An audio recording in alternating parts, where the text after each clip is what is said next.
আমি কুণাল কুমার ঘোষ, এমএলএ বেলেঘাটা। এই মুহূর্তে আমি রয়েছি আমার অস্থায়ী পার্টি অফিসে এবং এই মুহূর্তে এই বিভিন্ন যেগুলো দেখছেন বিভিন্ন সার্টিফিকেট, এগুলি নাগরিক পরিষেবার অন্যতম কাজ। কারণ নাগরিকদের বিভিন্ন কাজের জন্য শংসাপত্র দরকার হয়, স্টুডেন্টদের থেকে শুরু করে বিভিন্ন ক্ষেত্রে। এবং এমএলএর কর্তব্য যত তাড়াতাড়ি সম্ভব জেনুইন নথির উপর দাঁড়িয়ে, যথাযথ তথ্যের উপর দাঁড়িয়ে তাকে সেই শংসাপত্র দিলে তিনি বিভিন্ন স্কলারশিপ থেকে শুরু করে অন্যান্য আনুষঙ্গিক কাজগুলো করতে পারেন। এটা আইনের মধ্যে পড়ে। আমার এই পার্টি অফিসটি 28 নম্বর ওয়ার্ডে রামমোহন রায় রোড এবং দীনেন্দ্র স্ট্রিটের কানেক্টারে, এবং এই দিকে সামনে দীনেন্দ্র স্ট্রিট, সামনেই সুকিয়া স্ট্রিট মোড়, এই পাশে মানিকতলার দিক।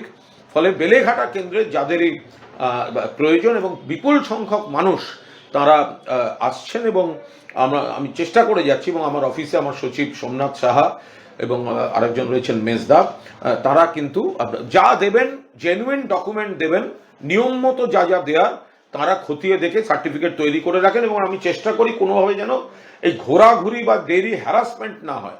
আমি পার্টি অফিসে থাকলে আমি নিশ্চিতভাবে সঙ্গে সঙ্গে করে দেবো, কিন্তু আপনি ধরে রাখবেন যেদিন সকালবেলা 9টা থেকে বেলা 12টা 12:30টার মধ্যে আপনারা এখানে যদি দিয়ে যান, পরের দিন সকালবেলা কিন্তু হাতে হাতে সার্টিফিকেটটি নিয়ে যাবেন। আমি বাড়ি থেকে বেরোবার আগে সব সই করে দিই, রাতে একটু আগে ফিরলে আমি রাতেও সই করে রেখে দিই। কারণ আমার মনে হয় যে আমি যখন ভোট চেয়েছি ঘুরে ঘুরে, এবার কাজ আদায় করার জন্য যেন একজনও নাগরিককে নেতার পেছনে, বিধায়কের পেছনে ঘুরতে না হয়। কিন্তু এখানে একটা সমস্যার ব্যাপার আছে। সমস্যা হচ্ছে একাধিক কাউন্সিলরের অফিস নিষ্ক্রিয়। কাউন্সিলর যদি সই করে দেন তাহলে এই সমস্যাটা হয় না, কিন্তু এখন পুরো বোর্ড নেই, ফলে কাউন্সিলর এবং আরও সব এদিক ওদিক ব্যাপার আছে। তো আমি বারবার অনুরোধ করছি কাউন্সিলরদের, আপনারা অফিসটা চালু রাখুন না। তাহলে একেবারে দূর এলাকা, ধরুন 57, ধরুন মানে ওপাশের যারা দূরের এলাকা, তো তাঁরা কাউন্সিলরের অফিসে জমা দিন, আপনারা একসঙ্গে আমার কাছে পাঠান, আমি এখান থেকে সই করে আপনার অফিসে দেবো, ওখান থেকে ডিসবার্স হয়ে যাবে। নইলে এক একজন মানুষকে এতটা ঘুরে এসে আমার অফিসে আসতে হচ্ছে। তো সেই কাজটা সব ক্ষেত্রে সব জায়গায় হচ্ছে না। পুরো বোর্ড ভেঙে গেছে, কাউন্সিলর আপনি সই করতে পারবেন না, সেটা ঠিক, তবু একটা আইনের বিষয়। কিন্তু যদি ওই অফিসগুলো এতদিন যেগুলো অফিস ছিল, সেই অফিসগুলো যদি মানুষের সার্ভিসটা সাহায্য না করেন, তাহলে তো খুব মুশকিল। আর দুঃখের সঙ্গে আমি বলতে বাধ্য হচ্ছি যে একাধিক বিধায়ক এগুলো করছেন, আবার কিছু বিধায়ক করছেন না, তাদের দেখতে পাওয়া যাচ্ছে না। ফলে মানুষকে অন্য কেন্দ্র, আমি বেলেঘাটা যেমন আমি সব করছি, কিন্তু অন্য কেন্দ্রের মানুষও আমার কাছে চলে আসছেন। আমি 100 বার মানুষের কাজ করে দেবো, কিন্তু তাদের ঘুরতে হবে কেন বলুন তো?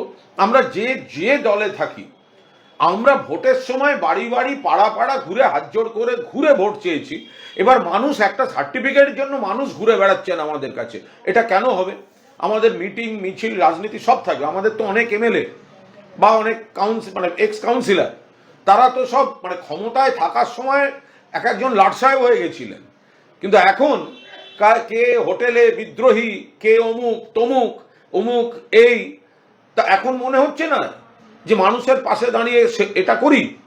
যারা কলকাতায় বসে হোটেলে ঘুরে ঘুরে তথাকথিত বালিশ চাটার দল, যারা এইসব বড় বড় কথা বলছেন, আর কেউ কেউ বিজেপি দালালি করে বেড়াচ্ছেন, সকলকে বলছি না, অনেক অনেক চাপে আছেন, কিন্তু তারা তার এলাকার মানুষকে সার্ভিসটা দিচ্ছেন। তো আমাদের কাছে তো অন্য খবর আসছে সারাদিনে। আর যাই করি না করি, মানুষের বেসিক সার্ভিস কখনো, এবার সেদিনকে তো এমএলএ ল্যাড কোটারও ওই উন্নয়ন ইনফ্রাস্ট্রাকচার ডেভেলপমেন্ট একটি স্কুলকে টাকা রেকমেন্ড করলাম, কিন্তু দৈনন্দিন যেগুলো আছে, দৈনন্দিন এক্ষুনি দরকার, কেউ স্কলারশিপে দেবে, কেউ অমুক কাজে দেবে, তাদের কেন ঘুরতে হবে বলুন তো? ফলে আমি চেষ্টা করি, আমার অফিস চেষ্টা করে, আমার সচিবরা চেষ্টা করেন যত তাড়াতাড়ি সম্ভব এই শংসাপত্রগুলি দেওয়ার এবং কাজ করে দেওয়ার। আমি অনুরোধ করব যে মানুষকে, আপনার কোনো অসুবিধা হলে আপনি সোমনাথের সঙ্গে যোগাযোগ করবেন, বেলেঘাটা কেন্দ্রের মানুষ। আর বাকি যার আমি তো অ্যাভেলেবেল আছি, পুরো আমি এগুলো করে দেবো। আর নথিগুলো জেনুইন দিয়ে দেবেন। আর ওদিকে বাকি যারা আছেন, সারা বাংলার কথাই বলবো যে এমএলএরা বা জনপ্রতিনিধিরা দয়া করে, অনেকে করেন না, কিন্তু একবারও বলছি না, কিন্তু ইদানিং যারা বিপ্লবী বিদ্রোহী তারা অনেকে এলাকায় যাচ্ছেন না, ফলে তাদের এলাকা থেকেও মানুষ বিভিন্নভাবে যোগাযোগ করছেন এবং অভিযোগ জানাচ্ছেন। দয়া করে সেদিকটা খেয়াল রাখবেন। যেভাবে রোজ আমরা এই কাজটা করে দিচ্ছি সেই কাজগুলো যেন চলতে থাকে, আপনারা সেটা মাথায় রাখবেন। কারণ আমরা মূলত এই কাজ করার জন্যই আমাদের মানুষ